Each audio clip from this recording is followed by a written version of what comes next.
Un afectuoso saludo a los colegas investigadores en ocasión de este cuarto Congreso de Investigación de la División Interamericana. En esta oportunidad, la doctora Lilian Yolanda Rojas de la Universidad de Montemorelos y quien les habla, Telma Belén Mirolo de la Universidad Adventista del Plata en Argentina, presentamos una investigación titulada Comunicación médico-paciente durante la entrevista médica del ideal a la práctica. Como ustedes saben, después de años y décadas de la atención centrada en la enfermedad, a partir de los años 70 se comenzó a hablar de la atención centrada en el paciente. Y bueno, este equipo de investigación consideró que el cuadro que ilustra esta diapositiva sintetiza un poco la esencia de la profesión. Es un cuadro de Goya en gratitud a su médico, el doctor Arrieta, del año 1820. ¿Qué desafío el del médico?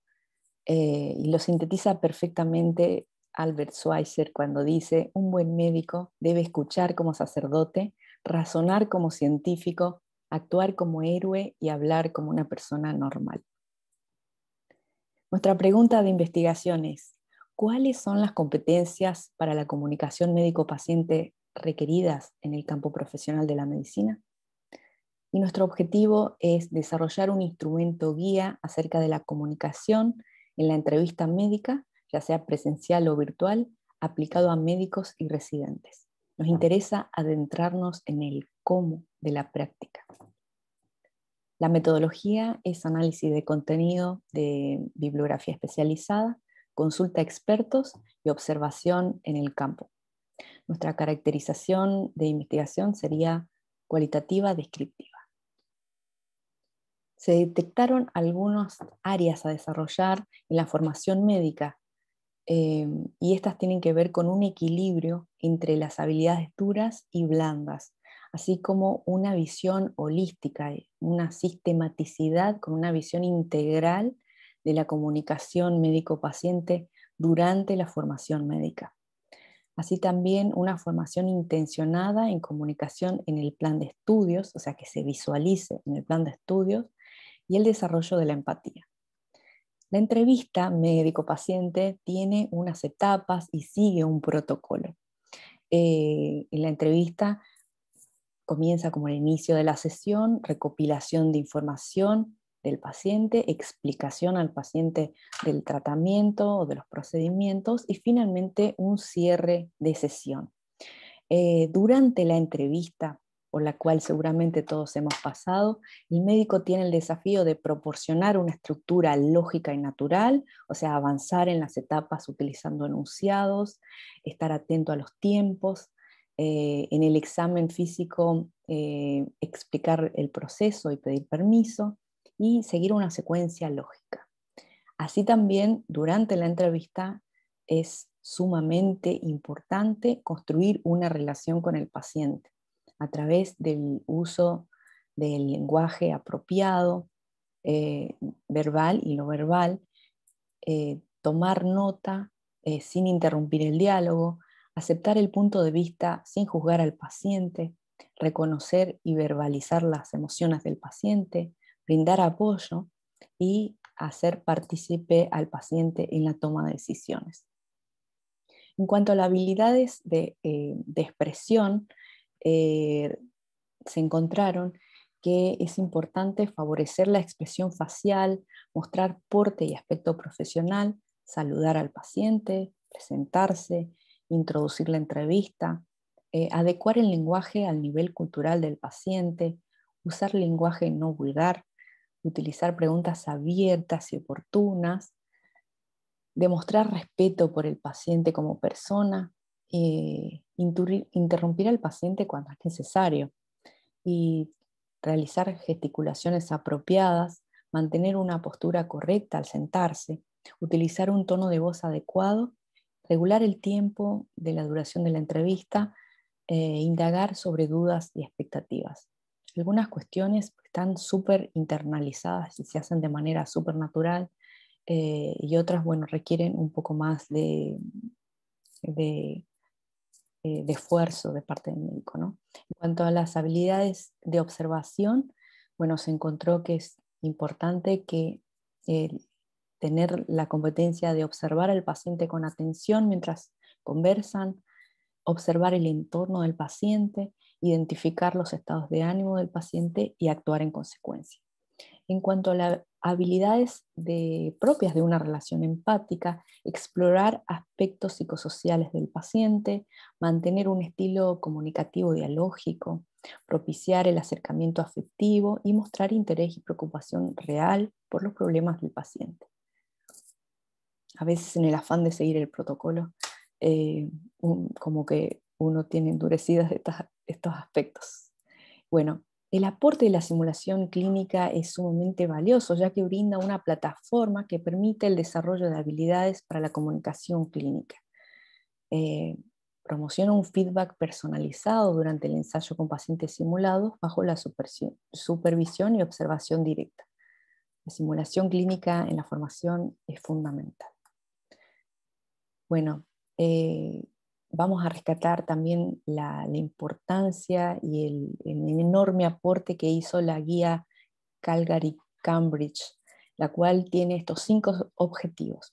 Asegurar durante la entrevista una interacción en vez de una transmisión directa de información, reducir la incertidumbre necesaria, planificar en términos de logros requeridos, demostrar dinamismo y seguir un modelo de comunicación helicoidal y no lineal. En cuanto a la opinión de graduandos, ellos consideraron, los graduandos, que estas son las habilidades más necesarias para la comunicación médico-paciente. Obtener la información del paciente, comprenderlo, tener habilidades de relación y modales, otorgar información al paciente y finalmente cerrar adecuadamente el encuentro. En cuanto a la manifestación no verbal, bueno, tenemos varios niveles de análisis.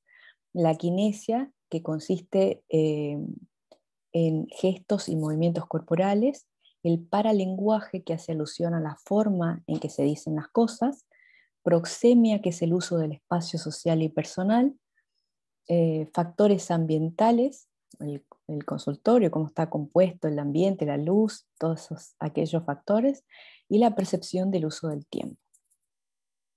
Bueno, en cuanto a la comunicación interpersonal, se destaca la importancia de generar un vínculo emocional y promover la confianza mutua. Bueno, en el caso de enfermedades terminales, aquí interviene la familia y las competencias tienen que desarrollarse teniendo en cuenta estos aspectos. Algunas importantes a mencionar, bueno, la expresión emocional, la adaptación a la circunstancia y exploración en cuanto a la realidad del paciente y su entorno, una reflexión, clarificación de la información y validación, empatía, un uso adecuado del silencio, facilitación de la información, una reconceptualización en el caso de ser necesario y la capacidad de resumir y sintetizar al final de la consulta. Mencionaba que en este caso de personas con enfermedades terminales, a veces se da el pacto del silencio en cuanto a que interviene la familia y el pronóstico y diagnóstico del paciente es a veces una cuestión delicada a manejar, ¿no? Desde la comunicación verbal, en el acto de la consulta médica se produce una conversación con el paciente, en la cual es posible analizar el nivel de compromiso, gradación y actitud como parte de un ejercicio valorativo. También tenemos esta instancia de análisis. Muy bueno, la verdad, el aporte que hizo la doctora Marta Elurduy.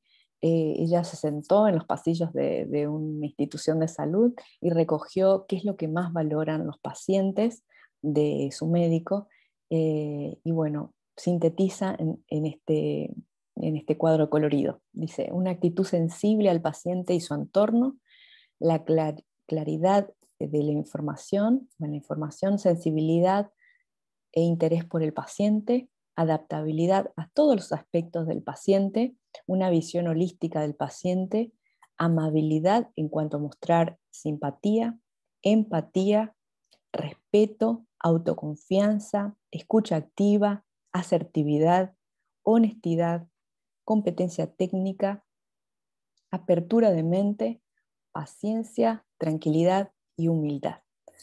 A mí en lo personal me parece enormemente desafiante el hecho de que necesite mostrar autoconfianza y también humildad.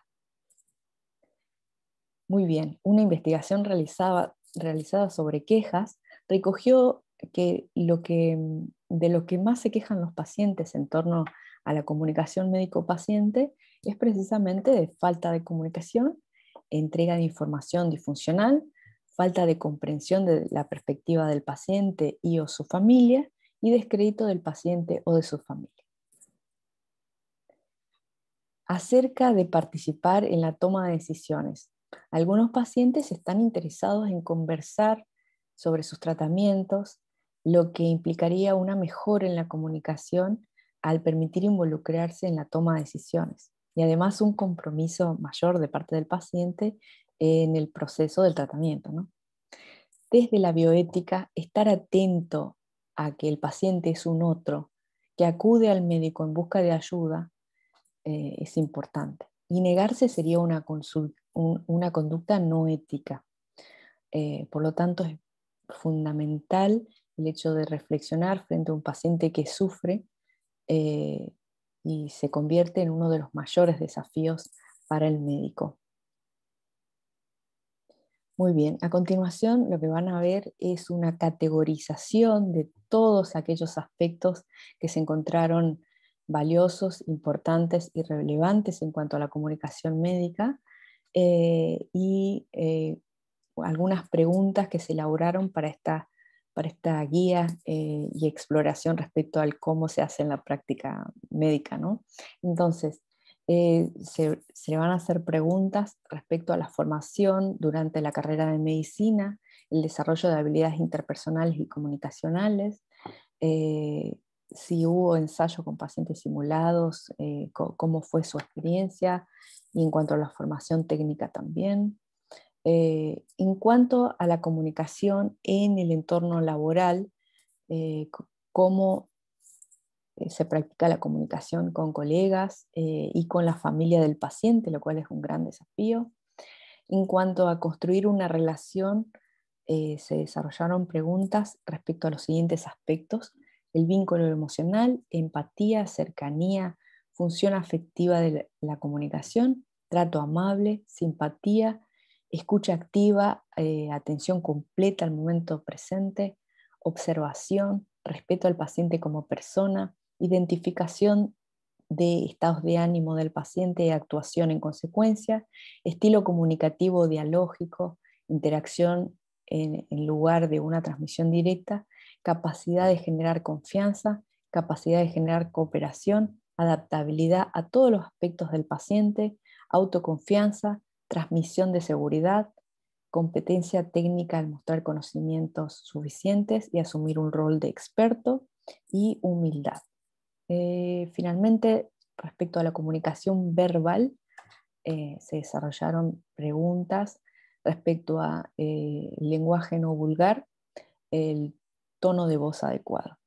Y respecto a la comunicación no verbal, la cual es sumamente, em, hasta más, mucho más significativa en una relación, se desarrollaron preguntas de los siguientes aspectos: expresión facial y corporal, aspecto profesional, gesticulaciones adecuadas, contacto visual, espacio social y personal, uso del silencio, obtención de datos adicionales de fuentes no verbales.